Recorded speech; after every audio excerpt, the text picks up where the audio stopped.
जैसे कि आप सभी ने लास्ट ब्लॉग में देखा होगा कि हम अमृतसर से जम्मू के लिए निकल गए वैष्णो देवी के लिए। अगर आपने लास्ट ब्लॉग नहीं देखा है तो उसका लिंक डिस्क्रिप्शन बॉक्स में आपको मिल जाएगा। वैसे हम नाइट में ट्रैवल नहीं करते हैं, इसलिए हम एक होटल में रुके, ओयो, जो कि जम्मू हाईवे पे है। और ये होटल ठीक ठाक था।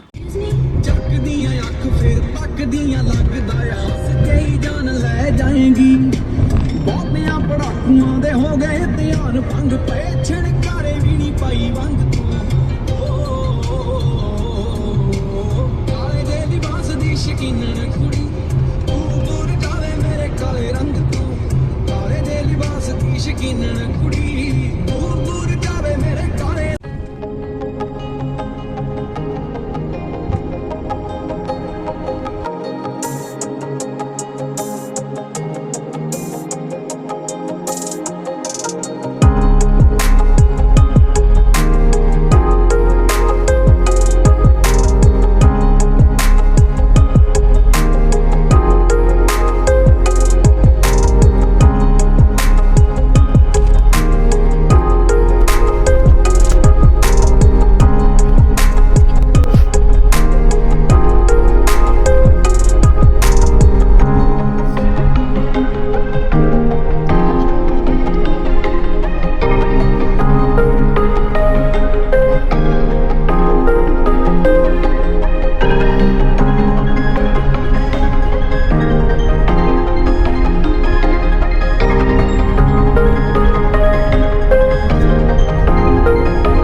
तो हम इस रेस्टोरेंट से डिनर करके निकल गए, क्योंकि हमें वैष्णो देवी की चढ़ाई करनी थी।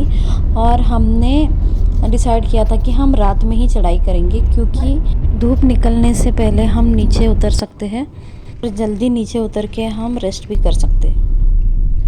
मैं आया शेरवानी, तूने मुझे बुलाया। और अब हम पहुंच गए हैं कतरा वैष्णो देवी। और चढ़ाई के लिए ये सामान ज़रूर कैरी करें। तो हम भर पेट खाना खा के वैष्णो देवी की चढ़ाई के लिए हम निकल गए। हम वॉक करते ही निकल गए और हमें बज गया था 8:30 यहाँ से निकलने के लिए। और अब हमें पहले जाना है अर्धकुंवारी। अर्धकुंवारी से फिर वैष्णो देवी, जो कि बोलते हैं उसको भवन, और फिर भवन से हमें जाना है भैरवनाथ के दर्शन के लिए। और ये 3 जगह के दर्शन से आपकी यात्रा सफल हो जाती है। अगर आप इसमें से कोई भी एक दर्शन मिस करते हो तो आपकी यात्रा अधूरी रह जाती है। अगर आपको वॉक करके नहीं जाना है तो नीचे ही आपको घोड़ा या पालकी मिल जाती है। अगर आप चाहो तो हेलीकॉप्टर से भी आप डायरेक्टली भवन जा सकते हो। तूने मुझे बुलाया शेरावालिए, मैं आया शेरावालिए। तूने मुझे बुलाया शेरावालिए, मैं आया शेरावालिए। ओ जोतावालिए।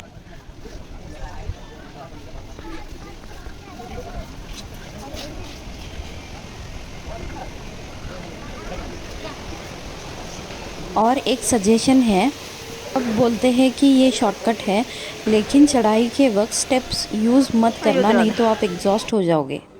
जो ये रोड दिया गया है आप इसी रोड से जाना, और स्टेप के चक्कर में बिल्कुल मत पड़ना, नहीं तो आप लेट हो जाओगे।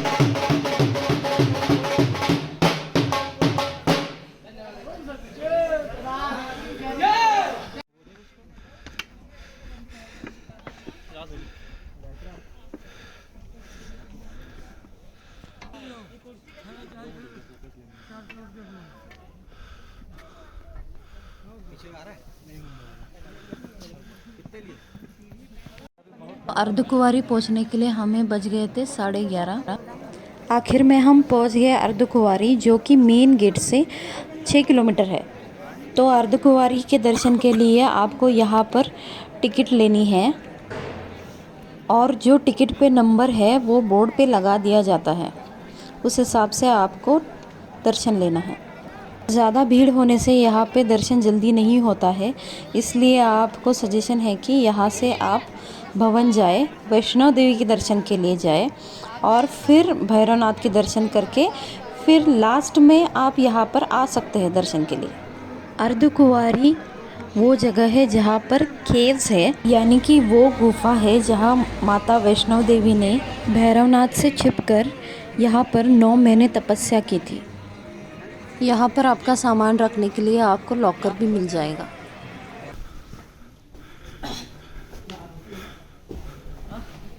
अभी हम जा रहे हैं वैष्णो देवी के दर्शन के लिए। अभी हम जा कर आए अर्धकुंवारी से टिकट लेकर। अभी हम जाएंगे वैष्णो देवी दर्शन, फिर हम जाएंगे भैरवनाथ दर्शन और फिर बाद में आएंगे अर्धकुंवारी सुबह। अभी हम जा रहे हैं आरती के लिए वैष्णो देवी। और इससे अब हम निकल गए वैष्णो देवी के दर्शन के लिए। अगर आप वॉक करना नहीं चाहते हो तो अर्धकुंवारी से भवन तक आपको ये इलेक्ट्रिक कार मिल जाएगी, जिसकी टिकट आपको टिकट काउंटर पे मिल जाएगी। लेकिन ये इलेक्ट्रिक कार बस सुबह 8 बजे से लेकर शाम के 10 बजे तक ही ओपन रहती है।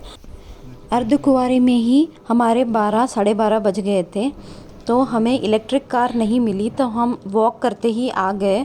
तो अर्धकुंवारी से भवन है 6 किलोमीटर। सजेशन है आपके लिए, जहाँ पर इलेक्ट्रिक कार स्टॉप होती है उसी के लेफ़्ट साइड में एक दुकान है जहाँ पर प्रसाद और देवी के लिए जो भी आप चढ़ाना चाहते हैं वो सब मिल जाता है। वो और आगे नहीं मिलता है, इसलिए आप यहीं पर ले लें। तो हम कुछ 3 या 3:30 बजे हम भवन पहुँच गए और जिस दिन हम गए थे उस दिन भीड़ नहीं थी, बिल्कुल ही खाली था। तो हम जल्दी से दर्शन करके आ गए। इतनी थकान के बाद में जब आप गुफा के सामने पहुंचते हो तो वहाँ का नज़ारा देखकर और दर्शन करके बहुत सुकून मिल जाता है। तो हमने ऑलमोस्ट 12 किलोमीटर वॉक किया था, तो हमने सोचा कि हम रेस्ट लेंगे और सुबह भैरवनाथ के दर्शन के लिए निकल जाएंगे। रात में इतनी ठंड थी और बर्फ़ था कि हमारे हाथ पाँव ही जम गए और हम सो भी नहीं पाए। एक सजेशन है कि अगर आप भवन आते हो तो भैरवनाथ का दर्शन करके ही आप रेस्ट कर लो। अगर आपको यहाँ पर रेस्ट करना है तो आपको फ्री में कंबल मिल जाएंगे। अगर आपको यहाँ रहना है तो आप रूम भी बुक कर सकते हो।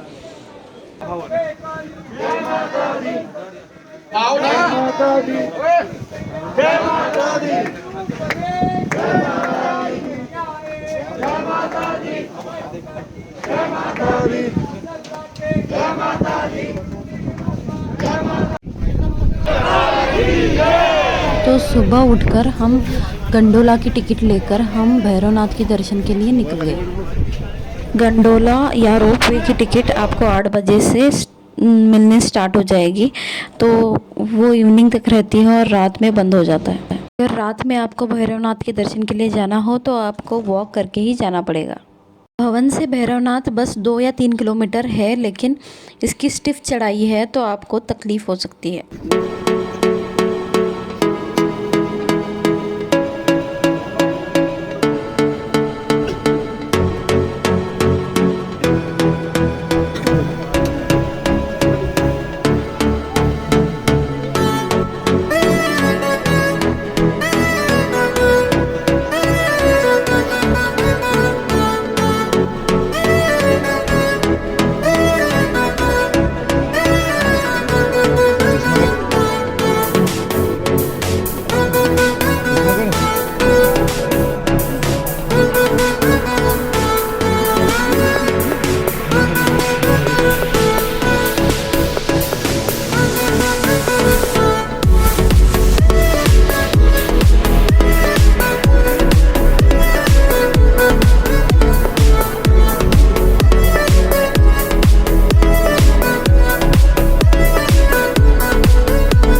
है भैरवनाथ का मंदिर।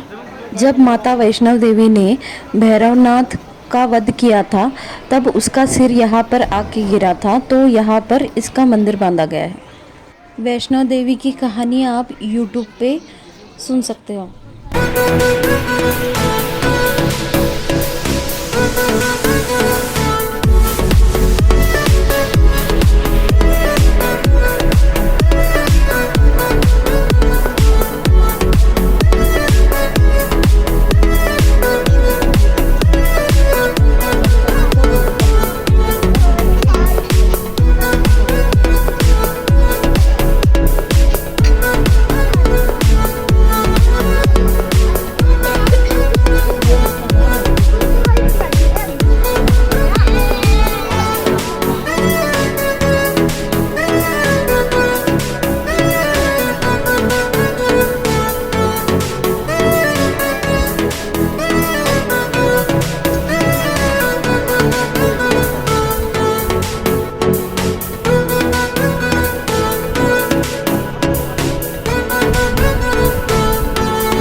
भैरवनाथ के दर्शन के बाद हम निकल गए अर्धकुंवारी के लिए और हमें ये इलेक्ट्रिक कार मिल गई। लेकिन जब तक हम अर्धकुंवारी पहुंच गए थे तब तक अर्धकुंवारी का दर्शन बंद हो चुका था कोरोना की वजह से। और एक सजेशन है यहाँ पर कि अपना बैग ज़रूर कैरी करना, क्योंकि यहाँ पर मंकीज़ बहुत सारे हैं और जो भी प्रसाद होगा कुछ भी होगा वो बैग में डाल देना, हाथ में मत लेके घूमना। तो बहुत सारे वॉकिंग के बाद में हमने सोचा कि हम ये घोड़े से चले जाएंगे, लेकिन मैं एक सजेस्ट करती हूँ कि जब आप नीचे जाते हो तो घोड़ा मत लेना, क्योंकि इस घोड़े की वजह से आप बहुत बैक पेन होगी।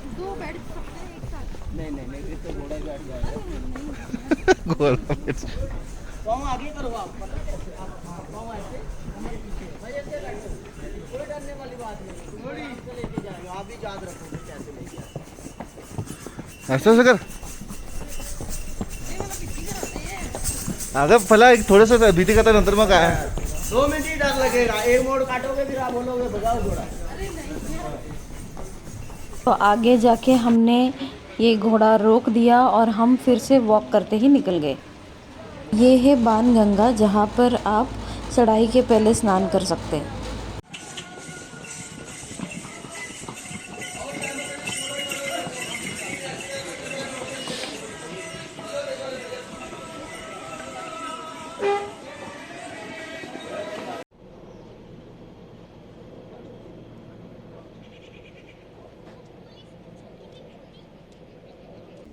तो फिर हमने रेस्ट किया आर्मी रेस्ट हाउस में, जो कि ठीक ठाक था।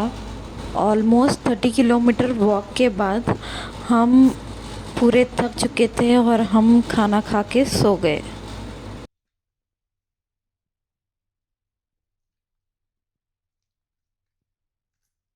और मेरा लास्ट सजेशन ये है कि अगर आप वैष्णो देवी आ रहे हो तो आप दोपहर के 2 बजे तक यहाँ पर पहुँच जाना।